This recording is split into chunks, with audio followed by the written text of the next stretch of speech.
વડોદરા શહેરમાં વરસાદ વરસતા રસ્તાઓ પર પાણી ફરી વળ્યા છે, પરંતુ જે સોસાયટી વિસ્તારના લોકો છે તેમની મુશ્કેલીમાં ચોક્કસથી વધારો થયો છે। સીધા દ્રશ્યો તમને બતાવીશું કે આનંદનગરના દ્રશ્યો છે અને સોસાયટીની જે ગલીઓ છે ત્યાંથી વરસાદી પાણી જે છે તે નદીની જેમ વહી રહ્યું છે। આ સોસાયટીની ગલીઓની વાત થઈ, દૂર દૂર સુધી જે વરસાદી પાણી છે તે જોવા મળી રહ્યું છે, પરંતુ અહીંયા જે રહેતા લોકો છે તેમની પણ સ્થિતિ બિલકુલ સારી નથી। આ દ્રશ્યો સીધા બતાવીશું કે આ મકાનની અંદર તમે જોઈ રહ્યા છો કે મકાનમાં કઈ હદે પાણી ભરાયા છે અને મકાન માલિક સાથે વાત થઈ તો તેઓ કહી રહ્યા છે કે ઘરમાં 3 રૂમ છે અને 3 રૂમમાં વરસાદી પાણી જે છે તે ભરાઈ ગયા છે। આપણે મકાનની અંદર જઈશું અને અહીંના જે સ્થાનિક છે એટલે કે મકાન માલિક છે તે કેવી પરિસ્થિતિમાં રહે છે તે તમને બતાવવાનો પ્રયત્ન કરીશું। અત્યારે તમે જોઈ રહ્યા છો કે મકાનમાં વરસાદી પાણી એ હદે ભરાઈ ગયા છે કે તમામ ફર્નિચર જે છે તે નષ્ટ થઈ ગયું છે। બેડથી માંડીને ટીવીનું જે ટેબલ હોય, તિજોરી હોય, તમામે તમામ જે ઘર વખરીનો સામાન છે તે પાણીમાં ગરકાવ થઈ ગયો છે અને મકાન માલિકને મસ્ત મોટું નુકસાન વેઠવાનો વારો આવ્યો છે। મકાન માલિક જે છે તેઓ કહી રહ્યા છે કે વડોદરા મહાનગરપાલિકા દ્વારા જ્યારે રોડ બનાવવામાં આવે છે ત્યારે તેનું જે લેવલ છે તે મેન્ટેન કરવામાં નથી આવતું, જેના કારણે વરસાદી પાણી જે છે તે રસ્તા પરથી સીધું જ લોકોના ઘરમાં ઘૂસી જાય છે અને દર વર્ષે જે અહીંના મકાન માલિકો છે તેમને આ જ પ્રકારે હાલાકી વેઠવાનો વારો આવે છે।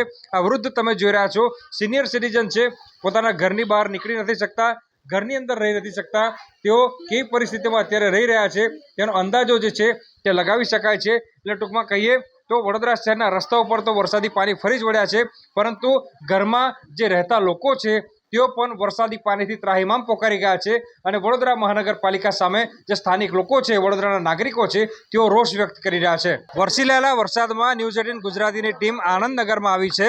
સોસાયટીનું નામ આનંદનગર છે, પરંતુ અહીંના લોકો જે છે તે વર્ષોથી દુઃખી છે। કેમ દુઃખી છે તેના દ્રશ્યો જે છે તમને બતાવવાનો પ્રયત્ન કરીશું। જોઈ શકાય છે કે દર વર્ષે સામાન્ય વરસાદ પડે તો પણ આ સોસાયટીના લોકોની આ જ પ્રકારની પરિસ્થિતિ થતી હોય છે। લોકોનું ઘરની બહાર નીકળવું મુશ્કેલ થઈ જાય છે અને જે લોકો ઘરમાં છે તેમનું ઘરની અંદર રહેવું મુશ્કેલ થઈ જાય છે। ત્યારે લોકો કેવી વેદના સહી રહ્યા છે તેમને જ પૂછીશું, એ લોકો વધારે વર્ણવી શકશે। બેન, શું કહેશો? વરસાદની શરૂઆત છે, અત્યારે આનંદનગરની વાત કરીએ તો લોકો દુઃખી જોવા મળી રહ્યા છે અને કોર્પોરેશન સામે રોષ જોવા મળી રહ્યો છે। વર્ષોથી આ સમસ્યા? હા, ચોક્કસ। હું ઘણા 20 વર્ષથી અહીંયા રહું છું આનંદનગરમાં। અમારે 2 ઇંચ વરસાદ પાણી હોય તો પણ ઘૂંટણસમાં પાણી આવી જાય છે, કારણ કે ગટર અને વરસાદી ગટર એનું કોઈ સમારકામ થતું નથી અને બજેટમાં તો આટલા બધા રૂપિયા ફળવાય જ છે। મંત્રીજી, મુખ્યમંત્રીજી, પ્રધાન બધા આપણને બજેટ તો ડિક્લેર થાય છે, પણ પૈસા ક્યાં જાય છે તો ખ્યાલ જ નથી આવી રહ્યો। બીજા સિનિયર સિટીઝન છે એમને પૂછીશું, શું કહેશો, કેટલું અઘરું લાગે દર વર્ષે આ જ પ્રમાણે પાણી લાગે? ઘરમાં અનાજ પાણી બધું જ પલળી જાય, બધું ઊંચું મૂકવું પડે, બહુ જ અઘરી વાત થઈ જાય। દર વર્ષે એક થોડોક વરસાદ આવે, એકાદ કલાક એટલી વારમાં બધે પાણી ભરાઈ જાય છે, બહુ જ અઘરી વાત છે। ગટરોનું કોઈ કામકાજ કરવા પણ આવતા નથી। વોટ વખતે તો પગે લાગીને કહેશે કે વોટિંગ આપજો, અમને આપજો, અમે આમ કરીશું, પણ કોઈ કશું જ જોવા આવતા નથી। બધા લોકોના ઘરોમાં પાણી છે, કેટલું નુકસાન થયું છે? અને બહુ જ નુકસાન। અમારા ફ્રીજ, ટીવી, બધું, વોશિંગ મશીન, કંઈ પણ કશું જ મુકાય નહીં અને અનાજના પીપળા પણ અમારે જેમ તેમ આ છોકરાઓ પાસે ઊંચકીને ઉપર મુકાવા, પણ અમે મહેનત કરીને અનાજ ભરાયું હોય અને અમારે બહુ જ નુકસાન થાય છે। બિલકુલથી નાગરિકોની જે વેદના છે તે કેમ છે તે બતાવવાનો પ્રયત્ન કરીશું। આ જે સોસાયટીનો રસ્તો છે ત્યાં તમે જોઈ રહ્યા છો પાણી જ પાણી છે, પરંતુ ઘરની અંદરની પરિસ્થિતિ જુઓ કે સિનિયર સિટીઝન છે, દંપતી છે, એ દંપતી એ હદે હેરાન પરેશાન થઈ રહ્યું છે કે તેમનું ઘરની અંદર રહેવું જે છે તે મુશ્કેલ થઈ ગયું છે। ઘરમાં તમામે તમામ જે રૂમ છે ત્યાં વરસાદી પાણી જોવા મળી રહ્યા છે। જે ફર્નિચર છે એ તો તેનું પાલિકાના પાપે સત્યાનાશ થઈ ગયું હોય ત્યાં પ્રકારની પરિસ્થિતિ છે તેનું નિર્માણ થયું છે અને જે સ્થાનિક લોકો છે જે વર્ષોથી રજૂઆત કરીને કંટાળી ગયા છે તેઓ અત્યારે પાલિકા સામે એ હદે રોષે ભર્યા છે કે પાલિકાનો કોઈ સત્તાધીશ કે નેતા આ વિસ્તારમાં આવે તો લોકોના હાથનો માર ખાઈને પાછો જાય। હાર્દિક દીક્ષિત, અમારે તો 3 રૂમમાં પાણી ભરાઈ ગયા છે। થોડું રોડનું લેવલ નીચે લાવો તમે તો બહારનું પાણી અંદર આવતું ઓછું થાય, કારણ કે નુકસાન તો ખાસ નહીં, બધું ઉપર આવી રહ્યું છે। દર વર્ષે પાણી ભરી જાય? જ્યારે વધારે પાણી આવે ત્યારે ભરાઈ જાય પાણી, દર વર્ષે નહીં, પણ રોડ પરનું પાણી પણ અંદર આવી જાય છે। આ તો ઓછું છે, હજુ ગયા વર્ષે એ પણ આવી ગયું હતું પાણી ઉપર। 3 રૂમમાં પાણી ભરાઈ ગયું છે। કેટલી મુશ્કેલી થાય?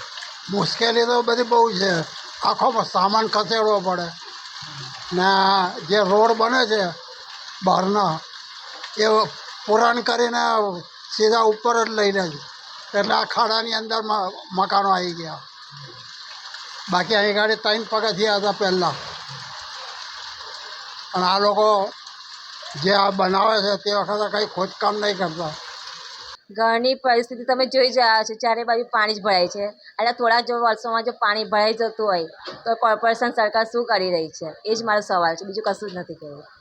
ઘરને કેટલું નુકસાન થયું છે? કારણ કે બધી જગ્યાએ પાણી છે, બધો સામાન ઊંચો લઈ લેવો પડે છે, કારણ કે પહેલેથી પાણી ભરાય છે એટલે સામાન પહેલેથી વ્યવસ્થિત ઊંચો મૂકી દઈએ છીએ. પણ પાણી દર વખત ભરાઈને સાફ કરવું એ મુશ્કેલી ભરી લાગે. કેટલું નુકસાન થયું છે ઘરને? કારણ કે ફર્નિચર બધું પાણી ભરાય. હા, નુકસાન થાય જ ને. હવે એ તો હવે પાણી ઉતરી ત્યાં ખાવું પડે કે નુકસાન કેટલું થાય છે.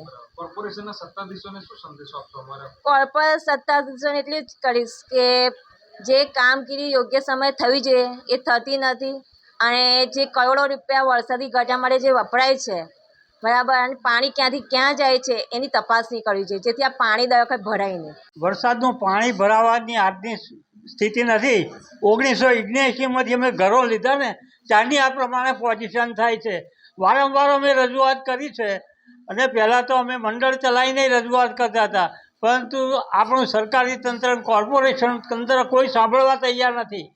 આ બધા મકાનો તળાવની અંદર બનેલા છે અને તળાવનું લેવલ પ્રમાણે પાણી પાછું બીજું કાયમ માટે ભરાઈ જાય છે.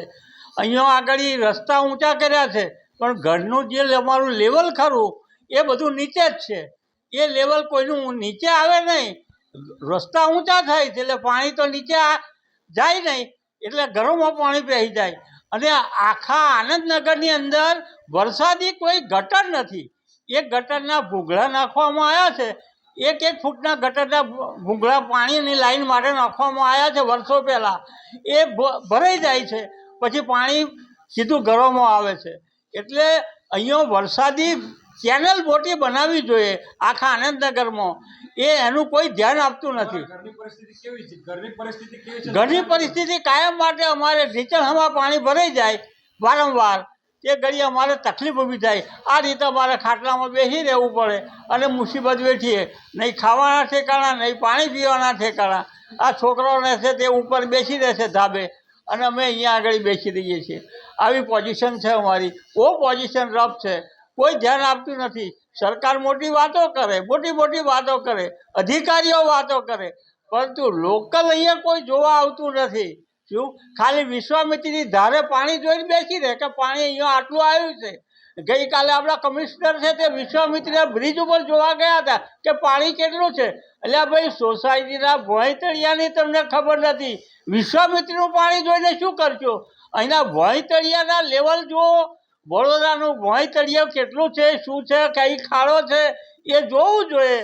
વડોદરા શહેરના રેલવે સ્ટેશન ઉપર જાઓ, ત્યાં MSL લખેલું છે. મેઇન સી લેવલ વડોદરાનું શું છે એ પણ કોઈને ખબર નથી. અધિકારીઓને ખબર નથી, રાજકારણીઓને ખબર નથી કે વડોદરાનું MSL લેવલ શું છે. એ જોઈને વડોદરાનું કામ, વિકાસનું કામ કરવું જોઈએ. આ તો ખાલી શુદ્ધિકરણની વાત કરો, પણ કોઈ દિવસ વિશ્વામિત્રીમાં એકાદ બુલડોઝર ઉતરીને એનું તળિયું લેવલ કર્યું છે? નથી કર્યું. ખાલી ફાઇલોની અંદર પૈસાનું લેવલ ક્યાં જળવાય છે? એ અધિકારીઓ અને કર્મચારીઓ અને રાજકારણીઓ એમાં કામ કરે છે.